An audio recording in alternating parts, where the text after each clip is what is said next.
I received a $2.6 million retirement package after 32 years with Harrison Infrastructure Group. I grabbed my briefcase, my Crystal Service Award, and left work nearly 2 hours early, eager to surprise my wife. But the moment I stepped through the front door, I heard her voice drifting down from upstairs. She was on the phone, calm and composed. "Don't worry," she said. "Once the divorce is finalized, we'll get at least half of it. Maybe more, if his attorney is careless." I froze at the bottom of our walnut staircase. The same staircase where we had taken Christmas photos for 26 years. The same staircase where I had carried her over the threshold when we bought this house in 1998. My name is James Burnett. I am 61 years old. That morning, I had received the retirement package I had spent my whole life working toward. 32 years of long shifts, weekend deadlines, missed anniversaries, and business trips had all led to that one moment. My supervisor, Richard, had shaken my hand with tears in his eyes and told me I had earned every cent. The company had thrown me a farewell luncheon. My coworkers had given me an engraved watch. I drove home with the signed documents resting on the passenger seat, imagining my wife Diane's face when I told her we were finally secure for the rest of our lives. Instead, I stood in my own foyer listening to her discuss how to tear that future apart. I did not go upstairs. I did not confront her. I quietly set down my briefcase, walked back out to my car, and drove to a cafe 3 miles away. My hands were shaking so badly I could barely hold my phone. For the next hour, I sat there replaying every moment of our marriage. Had there been signs? Of course there had. Diane had grown distant over the past year.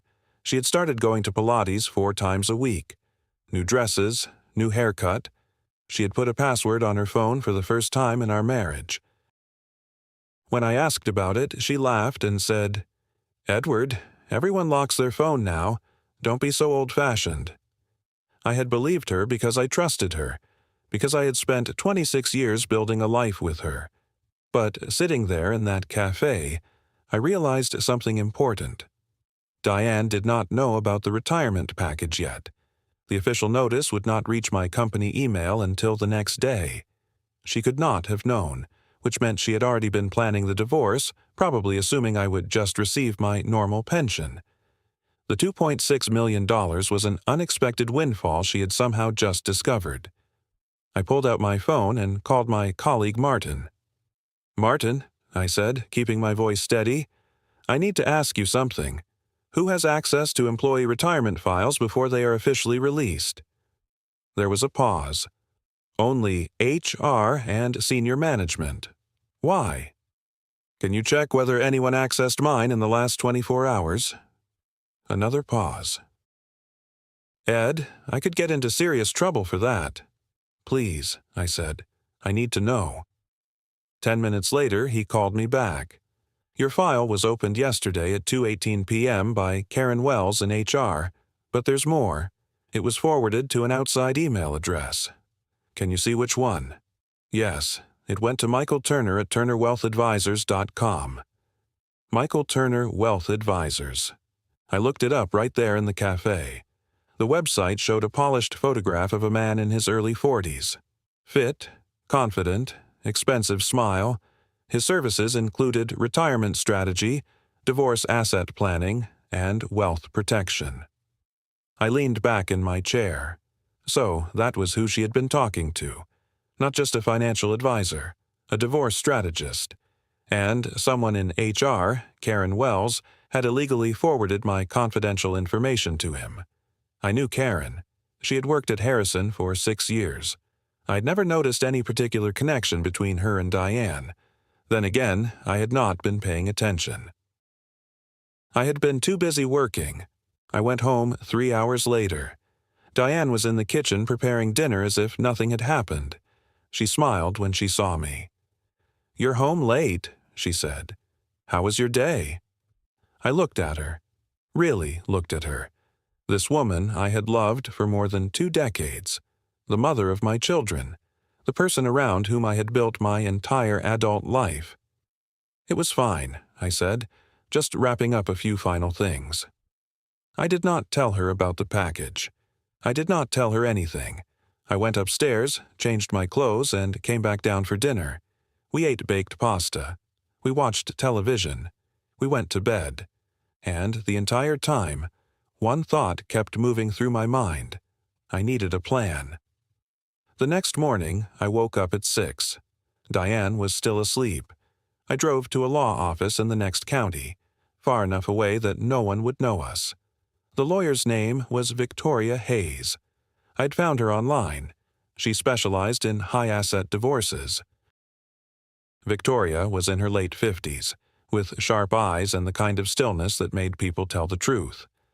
I told her everything: the retirement package, the conversation I had overheard, the forwarded email from HR. She leaned back in her chair and studied me for a moment. "Mr. Collins," she said, "I'm going to be direct. Your wife is preparing to divorce you and claim a substantial portion of that retirement package, possibly more if she can argue that she contributed to your professional success. And, in a marriage this long, she may very well try. However, Victoria told me we had several serious advantages. First," she said, leaning back in her chair, "your wife has no idea that you know. Second, the HR employee who forwarded your confidential information may have committed a major privacy violation. Third, if we can prove your wife is involved with this financial advisor, that could matter significantly in divorce proceedings. And fourth, you have not actually received the money yet. The documents are signed, but the transfer will not happen for 30 days under company policy." I looked at her. "So, what do I do?" Victoria smiled then. It was not a kind smile. It was the smile of someone who had spent years winning ugly fights. "You act normal," she said. "You gather evidence, and in 30 days, we make sure that retirement package is protected in ways she cannot reach." I left her office with a list of instructions. Document everything. Record conversations where lawful. Hire a private investigator. Do not move any money yet. Do not change passwords. Do not let her suspect that you know anything. For the next week, I played the role of the unsuspecting husband. I attended farewell lunches with former co-workers. I cleared out my office. I brought home my desk plants and the framed project awards from Harrison Infrastructure Group. Diane helped me arrange a small office downstairs. She was attentive, warm, thoughtful. She asked about my retirement plans as if we were still the couple I had believed us to be. "I was thinking maybe we could finally take that trip to Greece," she said one evening over a glass of wine. "You always wanted to see Santorini." "That sounds wonderful," I said. "We should start planning." She reached across the table and squeezed my hand. "I'm so proud of you, Edward. 32 years. You worked so hard." I squeezed her hand back. We built this life together. The lie tasted like metal in my mouth. Meanwhile, I hired a private investigator named Julian Cross. Julian was a former police detective in his late 50s. Professional. Quiet. The kind of man who looked as though he missed very little. I gave him Michael Turner's information. I gave him Diane's schedule. I told him to spend whatever he needed. Julian called me 4 days later. "Mr. Collins," he said, "I have enough to show you. Can you come to my office?" I drove there immediately. He had a folder waiting for me on the desk. Inside were photographs. Diane and Michael Turner having lunch together at a restaurant in Richmond, 40 miles from our house. Diane and Michael entering a hotel. Timestamps, dates, different days, different clothes. The affair had been going on for 7 months. "There's more," Julian said. He handed me another set of papers. I dug into Turner's business. He specializes in helping spouses maximize divorce settlements. His public language is polished. Asset strategy, settlement planning, financial positioning. But the pattern is obvious. He gets involved before the filing and helps shape the outcome in his client's favor. He tapped the papers. He has been connected to at least a dozen divorces in the last 3 years. In most of them, his clients walked away with far more than half. "How?" I asked. Julian looked at me for a moment before answering. Timing, pressure, financial narratives. In a few cases, there are signs he encouraged his clients to create records that would make the husband look controlling or financially abusive. He is careful, but he is also greedy. He takes a percentage of the settlement. I looked back at the photographs. Diane smiling at him. Diane touching his arm. Diane kissing him in a hotel parking lot as though our marriage had already been erased. "Get me everything," I said. "Every meeting, every message, everything." Julian gave a short nod. "I'm already on it." When I got home, Diane was making my favorite pot roast. She asked how my day had gone. I told her I'd been out playing golf. She believed me. Why wouldn't she? I'd never lied to her in 26 years. That night, I lay beside my wife and stared up at the ceiling in the dark. Part of me wanted to turn on the lamp and confront her right there. I wanted to demand answers. I wanted her to explain how a marriage of 26 years had become this. But I could still hear Victoria's voice. "Do not let her know that you know. Gather evidence. Protect yourself." So I waited. 2 weeks after my retirement, the official announcement finally went public. I was sitting in my home office when Diane walked in holding her phone. "Edward," she said breathless, "I just saw it online. Harrison gave you a retirement package. How much is it?" I had prepared for that moment. Victoria had walked me through it carefully. "It's complicated," I said. "Part of it is immediate, part of it is structured. The company is still finalizing how everything is being distributed." "But approximately how much?" I shrugged. "After taxes and the annuity setup, maybe around $700,000 up front. The rest comes in payments over the next 20 years. Diane's expression changed only slightly, but I saw it. She had expected far more. "Oh," she said. "Well, that's still wonderful." "We can do a lot with $700,000. "We can," I said, "though most of it should probably stay invested for our actual retirement." She nodded, but I could see her thinking, reworking the numbers, adjusting the plan in her head.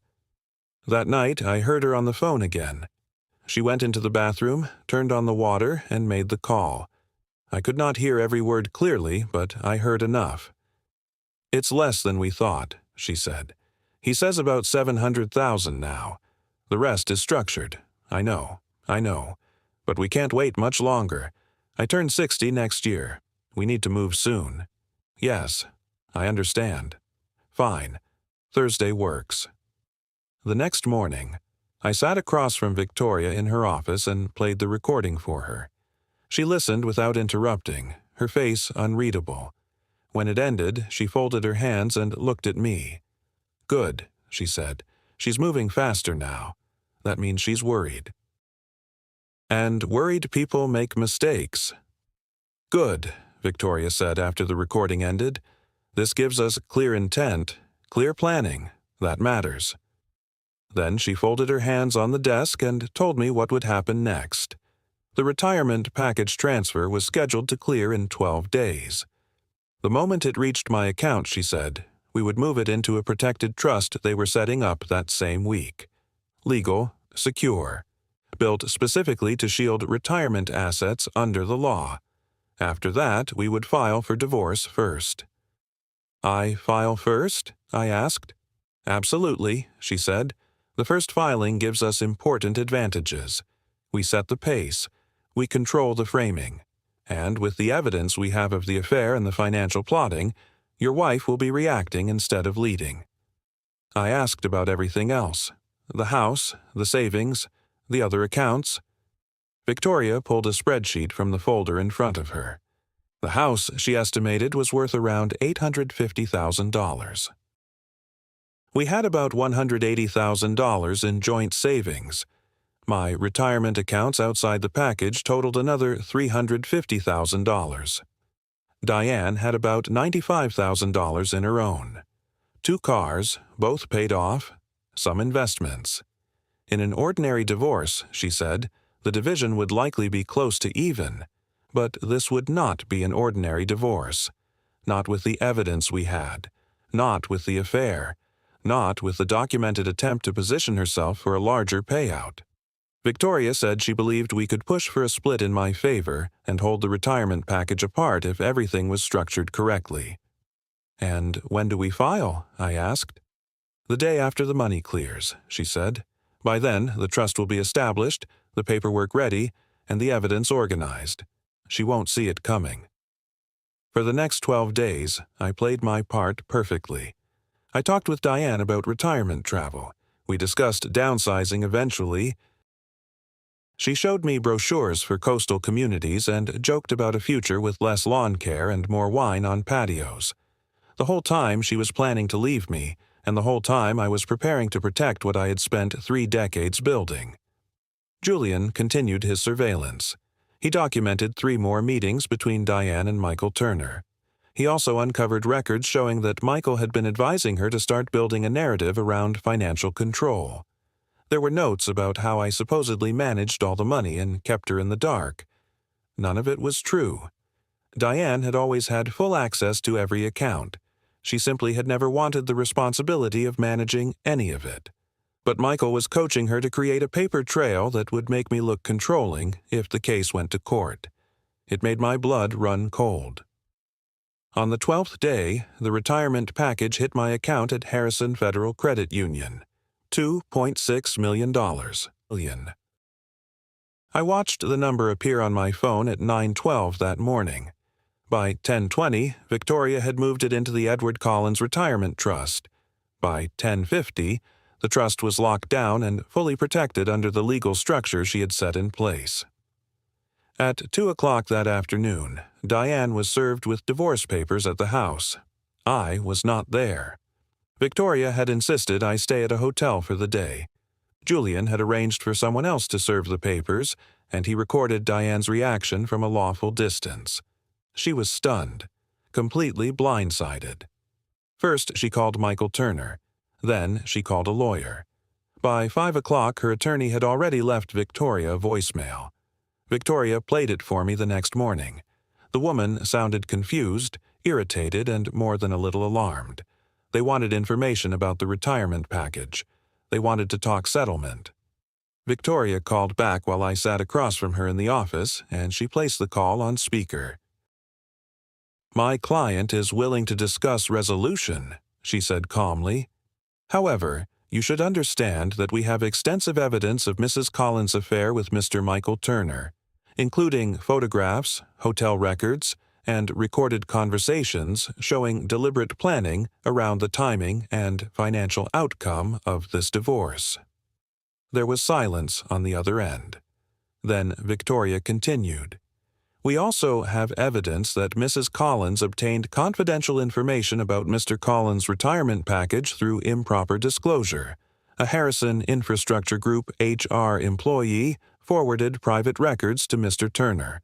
My client is prepared to pursue every appropriate remedy available if necessary." More silence. Then Victoria laid out the offer. Diane would receive 40% of the marital assets excluding the retirement package. That meant 40% of the home equity, 40% of the joint savings, her full retirement account, and 1 vehicle. The retirement package would remain my separate property in the protected trust. In exchange, I would not seek further action over the affair or the disclosure of confidential information, and the uglier details would stay out of public filings as much as possible. Diane's lawyer cleared her throat and said she needed to speak with her client. "You have 48 hours, Victoria said, and ended the call. I looked at her after she hung up. "Will she take it?" Victoria barely hesitated. She does not have many options. If she forces this into a full fight, she risks walking away with less, not more, and the people around her have even more to lose. 46 hours later, Diane's lawyer called back. They accepted the settlement. The next 2 months disappeared into paperwork, signatures, property division, and the slow dismantling of a life I had once believed was permanent. Diane moved out of the house and into an apartment across town. Michael Turner vanished as soon as the possibility of real exposure became clear. Karen Wells was terminated from Harrison Infrastructure Group and soon found herself dealing with consequences of her own. And me, I stayed in the house, walking from room to room in the evenings, listening to the silence where 26 years had once lived. Diane and I met one last time to sign the final papers. It was at Victoria's office. Diane looked older somehow, worn down, as if the last few months had finally settled onto her face. She would not meet my eyes. "Edward," she said quietly as we were leaving, "I'm sorry. I know that doesn't mean much now, but I am." I looked at her, this stranger wearing the face of the woman I had spent 26 years loving. "Why?" I asked. "Just tell me why." She shook her head. "I don't know. I felt invisible. You worked all the time. And Michael made me feel seen. He made me feel young again. It was foolish." "I was foolish. You were preparing to ruin me financially," I said. "That wasn't foolish. That was deliberate." Her voice broke when she answered. "I know, and I have to live with that." Then she walked away. I stood there and watched her go. 26 years gone, but I was still standing. The house eventually sold for $878,000. After the division, I walked away with a little under $480,000 from the sale, along with my retirement accounts, the protected trust, and something I had almost lost entirely, my self-respect. Diane took her share and left Virginia to stay with her sister in Florida. I bought a smaller house in the Blue Ridge foothills, 3 bedrooms, a workshop out back, a wide view of the valley from the porch. These days I spend my time woodworking, hiking, and volunteering at the local Veterans Center. I reconnected with my children, both in their 20s, and told them the truth. They were hurt, but they understood. They had seen the distance in their mother long before I was willing to admit it. 6 months after the divorce, I got a call from my former colleague Martin. "Ed," he said, "I thought you should know. Karen Wells tried to sue Harrison for wrongful termination. The case was dismissed." Then he paused. "And there's more. Michael Turner is under investigation by the state licensing board. 2 other women have come forward with similar stories. He's lost his license." I thanked Martin and hung up. I did not feel triumph exactly, just a quiet sense that the truth had found its way to the surface. I am 61 now. My retirement is secure. My peace is intact, and I have a second chance at life on my own terms. Some nights I still think about Diane, about the life we had, about the life we might have had if she had chosen honesty over hunger. But more often I think about how close I came to losing everything I had worked for. How one overheard phone call saved the future I spent 32 years earning. And if I have any advice for someone facing something similar, it is this: do not move from panic. Do not confront too soon. Do not destroy your own position before you understand the whole picture. When betrayal is tied to money, emotion will cost you more than silence ever will. I could have stormed upstairs that day. I could have shouted, demanded answers, broken everything open before I had a single fact in my hand. And if I had, Diane would have prepared. Michael would have covered his tracks. Karen would have denied everything. I would have walked away with far less than I deserved. Instead, I stayed quiet. I paid attention. I protected what was mine. It is not the retirement I imagined all those years ago when I married Diane, but it is mine. Earned through decades of work. Preserved because in one clear moment, I chose to be careful instead of careless. Sometimes I sit on my porch in the mountains and watch the sun go down over the valley. I think about the staircase in our old house, the Christmas pictures, the dreams we built there. Then I think about the money resting safely in my trust. I think about my workshop, the trails behind my house, the silence that finally feels like peace instead of absence. I think about the future still in front of me, built now on truth instead of performance. And I think about how fortunate I was that I came home early that day, that I heard what I heard, that I made the choices I made afterward. The best answer to betrayal, I have learned, is not spectacle. It is not rage. It is not humiliation. The best answer is to protect yourself, secure your future, and walk away with your dignity still intact. Let the law handle what belongs to the law. Let life handle the rest. I kept my retirement. I kept my freedom. In the end, that was the only victory I needed.